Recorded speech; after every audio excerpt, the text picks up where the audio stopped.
Hello everyone, welcome back to the channel. Today we are going to talk about two topics. One is the KYC part 2. There are some clarifications and updates which I wanted to mention because they are important. Also, the Central Bank of Romania approved the acquisition of Twispay by Elrond network. So we are going to talk about what this means for us and for Elrond, obviously. But first, let's start and discuss the KYC. Because yesterday I made a video about it. I got rejected after I got approved. And yes, I did not mention that probably it is going to be rejected because I'm using the same IDs. Now, Sever Moldovan, he commented under my video, and I think the first part is the most important where he says that great video. Thank you, Sever. Room for improvement, but I will get there. Now, the second part, which is almost as important as the first sentence, is that the KYC obviously was rejected because I got approved before with my web wallet.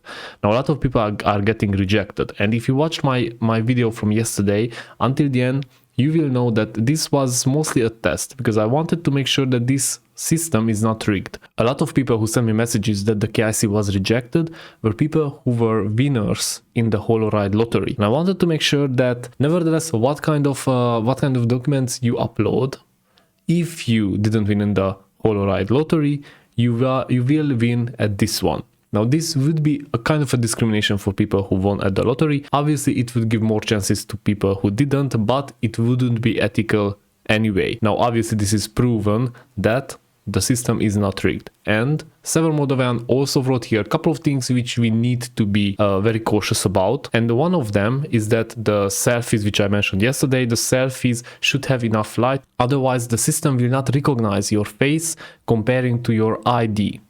The next one is that you should use an identity card or a password. The driver's license is not okay. And somebody said that in the UK you identify yourself with your driver's license. Well, it is true because they were scrapped in 2011. I mean, the identity cards. Still, the system requires an identity card or a passport. If you have none of them, then you will not be able to pass the KYC. He also mentioned that 70% are mostly human errors, meaning that you upload some kind of a document which is not acceptable. For example, a mobile phone bill that is not acceptable. You need a broadband, for example, that should do fine, but the best is the bank statement. Also, if somebody is false positive, meaning that they got rejected because somebody else with the same name has some kind of problems like sanctions, so on, they will give them another chance, meaning that they are reviewing all the complaints one by one. And if somebody is in this situation, they will get a second chance to apply for the KYC again. Now, if you got rejected and you are sure that you uploaded everything correctly and your selfie was okay, so on, meaning that you made the picture in daylight, for example, because a dim table lamp will not do it, then you should raise a complaint. Therefore, I just wanted to emphasize how important it is to follow their Telegram group because all the information are there and the team is very responsive. You will see that Sever, for example, is commenting all the time and trying to point people in the right direction. Also, with the new interface in the email, you will get the specifications why your KYC was rejected and you will be able to see whether this is a false positive or you did something wrong. Thank you, Sever, for commenting and for specifying these things. And I would like to congratulate you and the team for Twispay, which is our second topic for today. Romanian National Bank approved the acquisition of Twispay by Elrond network. Now, the important part is that Twispay is a financial institution and they have e-money license, meaning that Elrond, for example, will be able to give us debit cards, Maiar card, or whatever you want to call it. Also, more important, they will be able to have a stable coin because the central bank will be able to check if Twispay has all the backing for the stable coins, and hopefully they will not get into the same situation which USDT or Tether gets, where it is a bit unknown whether they have all the backing or just promises. That would be a major pullback, and it is discussed many times because it's about trillions of dollars.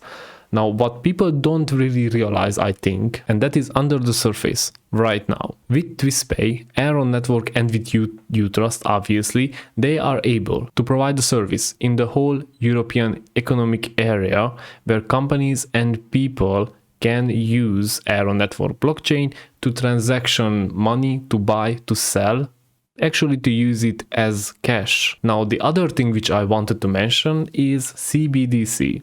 Because at this moment, right now, as Elrond is the first and biggest financial blockchain in Romania, and with the backing of central bank, and with having Twispay already an institution which has e-money license, they are, I don't want to say inevitable, probably they are able to provide a lot of experience, a lot of service for the state to create their CBDC.